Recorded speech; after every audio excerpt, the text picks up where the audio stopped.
आपसे अगर कोई छोटी सी गलती हो जाती है, आप नोटिस करते हो कि 2-3 लोग आपको देख करके स्माइल पास कर रहे हैं, आप बहुत एम्बैरेस्ड फील करने लगते हो जब आप वो पर्टिकुलर मोमेंट सोचते हो। क्या आपने कभी सोचा है कि छोटी सी चीज आपका एंटायर डे रूइन कर सकता है? नाउ लेट्स से आपके मैसेजेस का किसी ने रिप्लाई नहीं दिया एंड एक ही मिनट के अंदर आपका दिमाग अलग अलग स्टोरीज फॉर्म करने लगता है कि क्या वो मुझसे गुस्सा है, क्या वो मुझे इग्नोर कर रहे हैं, या क्या मेरी बात उन्हें कुछ बुरी लग गई है। एंड एक ही घंटे के अंदर सामने वाला रिप्लाई करता है ये बोलते हुए कि sorry I was busy, but by then you have already spent half your day thinking about something that wasn't even real. Now let's take some another example. For instance, you are a college student and अगर आपको कोई assignment मिला है and there are 99 people sitting out there to appreciate you आपके work के लिए, आपके hard work के लिए, and उनमें से कोई एक इंसान अगर आपको ये कहता है it could have been better, and somehow that one negative comment becomes louder than all the positive compliments. पर ऐसा होता क्यों है? रीजन काफी सिंपल है। हमारा दिमाग नेचुरली पॉजिटिव चीजों को नेगेटिव चीजों से ज्यादा टेंशन देता है। फॉर एग्जाम्पल, अगर एक दिन में तुम्हें 10 पॉजिटिव कॉम्प्लीमेंट्स अगर एक नेगेटिव कमेंट मिला है तो रात को सोते वक्त तुम्हारा दिमाग उसी एक नेगेटिव कमेंट को बार बार रिपीट करता रहेगा। एंड ऐसा इस वजह से नहीं होता है कि वो एक नेगेटिव कमेंट बहुत इंपॉर्टेंट है, बल्कि ऐसा इस वजह से होता है कि हमारा दिमाग रिजेक्शन को, क्रिटिसिज्म को एंड प्रॉब्लम्स को थोड़ा एक्स्ट्रा अटेंशन देती है, क्योंकि आज से हजारों सालों पहले ये ह्यूमन की सर्वाइवल के लिए यूजफुल थी, क्योंकि उन्हें डेंजर को नोटिस करना बहुत इंपॉर्टेंट था उनके खुद के सर्वाइवल के लिए, सो दैट डेंजर को वो नोटिस करें और उनका प्रॉब्लम का सॉल्यूशन निकालें। पर आज के टाइम में यही एक हैबिट हमें हर उन चीजों पर रिएक्ट करवा देती है जो कि डेंजरस तो नहीं है, बट हाँ थोड़ी सी अनकंफर्टेबल जरूर है। एक छोटा सा एग्जांपल लेते हैं। फॉर इंस्टेंस, अगर आप कॉलेज गोइंग स्टूडेंट हो या स्कूल गोइंग स्टूडेंट हो एंड अगर आप कोई प्रेजेंटेशन दे रहे हो, मीनवाइल आपसे अगर कोई छोटी सी गलती हो जाती है, आप नोटिस करते हो कि 2-3 लोग आपको देख करके स्माइल पास कर रहे हैं, उस वक्त से लेकर के घर जाने के बाद से लेकर के आगे आने वाले कई समय तक आप बस यही चीजें कॉन्टिन्यूसली सोच रहे होते हो कि मुझे तो लगता है कि मुझे कुछ नहीं आता है, मैं डम हूँ, मुझसे गलती हो गई, एंड आप बहुत एम्बैरेस्ड फील करने लगते हो जब आप वो पर्टिकुलर मोमेंट सोचते हो।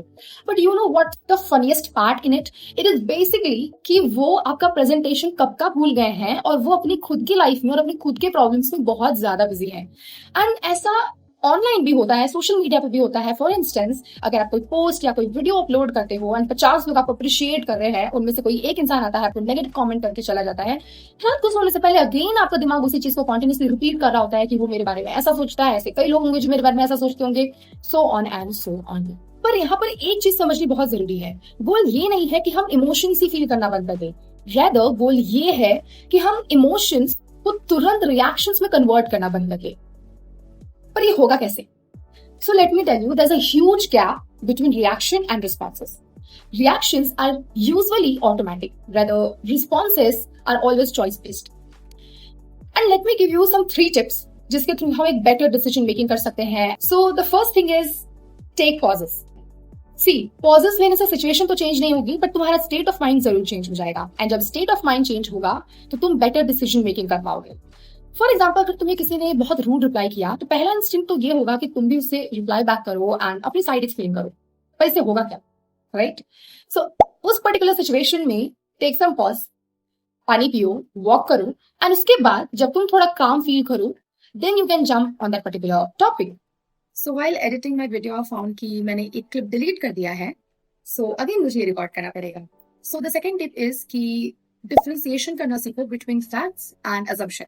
फॉर इंस्टेंस, किसी फ्रेंड ने तुम्हारे मैसेजेस को सीन करके छोड़ दिया एंड उसने अभी तक रिप्लाई नहीं दिया है, तो फैक्ट्स तो ये है कि उसने रिप्लाई नहीं दिए हैं, बट अजम्पशन ये है कि शायद वो मुझसे नाराज होगा या मुझे इग्नोर कर रहा होगा, या शायद मैंने ऐसा कुछ बोल दिया होगा जिसकी वजह से वो गुस्सा है एंड रिप्लाई नहीं दे। एंड अक्सर हम अजम्पशंस के बेसिस पर ही अग्रेसिव हो जाते हैं या रिएक्ट करने लगते हैं।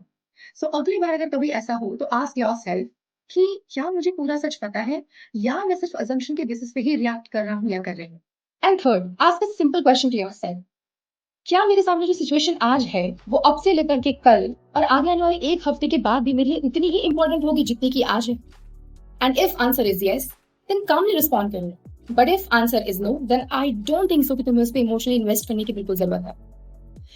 And let me make it very clear, मेरे ये 3 टिप्स तुम्हारी लाइफ के कंप्लीट प्रॉब्लम्स को तो सॉल्व नहीं कर पाएगी, बट यस मैं इतना जरूर इंश्योर कर सकती हूँ कि अगर तुमने इन तीनों टिप्स को सीरियसली फॉलो कर लिया तो लाइफ में आगे कोई भी छोटी चीज तुम्हारे मूड को और तुम्हारी लाइफ को कंट्रोल तो नहीं कर पाएगी।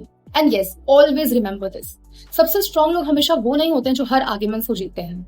रेदर सबसे स्ट्रांग लोग वो होते हैं जिन्हें पता होता है कि हर ओपिनियन का आंसर देना जरूरी नहीं होता, हर मिसअंडरस्टैंडिंग्स को एक्सप्लेन करना जरूरी नहीं होता, और हर सिचुएशन में रिएक्ट करना भी जरूरी नहीं होता, क्योंकि कभी कभी कुछ रिएक्शंस ना देना भी सबसे स्ट्रांग रिएक्शन होता है।